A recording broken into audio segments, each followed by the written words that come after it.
முதல்ல வர்றது அக்ஷய் கண்ணாவோட கேரக்டர் ரெஹமான் டைக்கத். ஆக்சுவலாக அவன் எஸ்பி சௌத்ரி அஸ்லாம் கையால் தான் சாகடிக்கப்படுறான். இது ரியல் லைஃப்லேயும் அப்படி தான் நடந்திருக்கலாம். அதாவது அவன் என்கவுண்டரில் போலீஸ் கையால் தான் அவனோட சாவு நடந்திருக்கு. அக்ஷய் கண்ணா செத்த பிறகும் ஒரு ஷார்ட் காட்டுவாங்க. அவன் மாதிரி அவனோட ஆரா ஃபார்ம் ஆகிற மாதிரி. அதை பார்த்து நிறைய பேருக்கு கன்ஃபியூஷன் வரலாம். ஆனால் அப்படிலாம் இல்லை. அவன் உண்மையாலுமே உயிரோடு இல்லை. அந்த சீனுக்கு ஒரு டீப்பர் சிக்னிஃபிகன்ஸ் இருக்குது.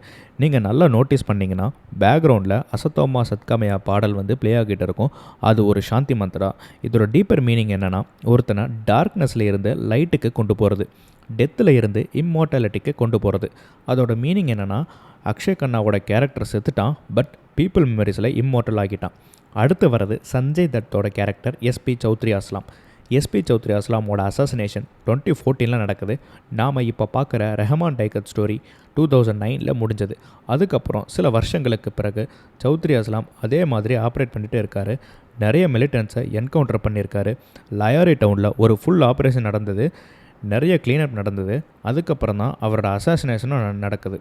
மூவி பெர்ஸ்பெக்டிவில் பார்த்தா ஹம்சா கேரக்டர் கொஞ்சம் கொஞ்சமாக மேலே போகிற மாதிரி காட்டலாம். ஆனால் அவனோட ஒரே கோல் கராச்சியை ரூல் பண்ணணும், அதாவது பாகிஸ்தானை ரூல் பண்ணணும். கராச்சியை ரூல் பண்ணணும்னா அந்த மாஃபியா கேங் வார் சிச்சுவேஷனை எஸ்கலேட் பண்ணியே ஆகணும். அந்த இடத்துல தான் சௌத்ரி அஸ்லாம் என்டர் ஆகிறாரு. ஸோ அந்த அசாசினேஷனுக்கு ஹம்சா தான் ரீசனாக இருக்கணும்னு காட்டினாலும் அது பெரிய சர்ப்ரைஸ் இல்லை. இந்த மூவியில் சில கேரக்டர்ஸ் இன்ட்ரடியூஸ் பண்ணுவாங்க. ஆனால் கொஞ்ச நேரத்துக்கு அப்புறம் அவங்க ரொம்ப ரெலவெண்ட்டாக தெரிய மாட்டாங்க. அவங்க ரோல் பார்ட் 2 தான் ப்ராப்பராக வரும்னு நினைக்கிறேன். எக்ஸாம்பிளுக்கு அர்ஷத் பப்பு லயாரி டவுனில் ஒரு ரீனோடு ஃபிகர். அவனோட ரைவல் கேங்கில் ஒன்று தான் ரெஹமான் டைக்கத். அவனோட கசின் தான் உசேர் பலோச். இவனை இந்த மூவிலையும் பார்க்குறோம். உசேர் பலோச் தான் அர்ஷத் பப்புவையும் அவனோட முழு கேங்கையும் கொள்றவன். நீங்கள் துரந்தர் ட்ரெய்லரில் பார்த்தா ரியலைஸ் ஆகும். இது செகண்ட் பார்ட்டில் வரும்னு நினைக்கிறேன். ட்ரெய்லரில் சில ஷார்ட்ஸ் இருக்குது, இன்னும் மூவியில் காட்டலை. பார்ட் 2 தான் வரும்னு நினைக்கிறேன். அதில் ஒன்று ரன்வீர் சிங் கையில் செயின், ஃபயர் பால் அதை பயன்படுத்தி மக்களை கொள்வது. இந்த மாதிரி நிறைய ஐட்டம்ஸ் இருக்கும். இந்த சீக்வன்ஸில் ரையாட்ஸு, ஃபயர் பாம்பிங், பப்பு கேங் எலிமினேஷன் எல்லாமே நடக்குது. அதில் ரன்வீருக்கு பக்கத்தில் இருக்கிற ஒரு கேரக்டர் தான் ரிஸ்வான்.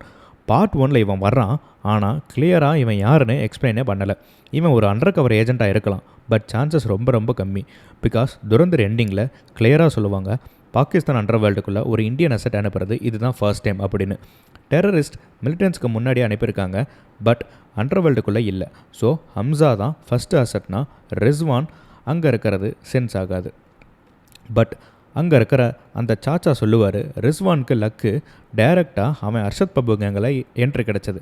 இது எல்லாம் கிளாரிஃபிகேஷனும் டிமாண்ட் பண்ணுது. ஹோப்ஃபுல்லாக பார்ட் 2 நமக்கு எக்ஸ்பிளைன் பண்ணுவாங்க. அதுக்கப்புறம் உசேர் பலோச் கேரக்டர். ரியல் லைஃப்பில் உசேர் எக்ஸிஸ்ட் ஆகிறான், பட் மூவியில் காட்டுற மாதிரி ஜஸ்ட் ரெஹமானோட சைடு ஹென்ச்மேன் கிடையாது. ரெஹமான் டெத்துக்கு அப்புறம் உசேர் தான் கேங்கை ஃபுல்லாக ரன் பண்ணுறான். மூவியில் இதை ஹம்சா செஞ்ச மாதிரி அடாப்ட் பண்ணியிருக்காங்க.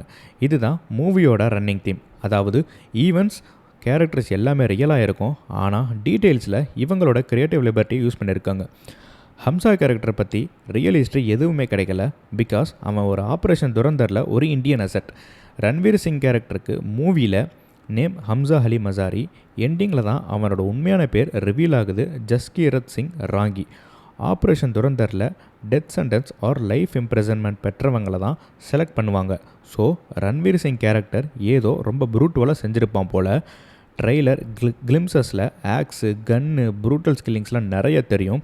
மிடில் ஃப்ளாஷாக அவன் பேரண்ட்ஸை கொள்கிற சீன், அதெல்லாம் பாஸ்ட் ட்ராமாவாக இருக்கலாம்.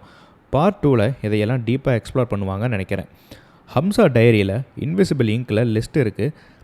ரெஹமான் டைக்கத் அதை கட் பண்ணிடுவான். அடுத்தது மேஜர் இக்பால், அடுத்தது ஜாவத் கனானி, அடுத்தது சாஜித் மிர், அதாவது 24/7 மாஸ்டர் மைண்டு பாதே சாஹப். ஹம்சாவுக்கு தெரியலை அல்டிமேட் பிக் பாஸ் யார் அப்படின்னு. மேஜர் இக்பாலுக்கும் ஹம்சாவுக்கும் ஃபைனல் ஃபைட் பார்ட் 2 கன்ஃபார்மாக இருக்குது. எதை வச்சு சொல்கிறேன்னா, ட்ரெய்லரில் indoor building, tax, container, blood, chain throw இது எல்லாமே ட்ரெய்லரில் வந்தது. ஸோ இது எல்லாமே பார்ட் 2 இருக்க போகுது. செயின் சிம்பாலிக்காக இருக்கலாம். ஏன்னா இக்பால் டார்ச்சர் சீனில் செயினை யூஸ் பண்ணுவான். ஹம்சா அதே செயினில் ஒருவேளை இக்பாலை கில் பண்ணுனா அது பியூர் மாசாக இருக்க போகுது பார்ட் 2. இது ஜஸ்ட் 1 or 2 பார்ட்ஸில் முடிஞ்சிடாத யூனிவர்ஸ் தான். அதாவது மாதவன் கேரக்டருக்கு இன்னும் பல அசட்ஸ் இருக்கலாம். சக்ஸஸ்ஃபுல்லாக புல் ஆஃப் பண்ணால் இதை இன்னொரு ஸ்பை சினிமேட்டிக் யூனிவர்ஸாகவே நம்ம க்ரியேட் பண்ணலாம். அந்த பாடே சாஹப் அவன் தான் ஃபைனல் பிக் பாடாக ரிவீல் ஆனால் எப்படி இருக்கும்? ஃபயர் தான். Until then, thank you. Please like, share and subscribe.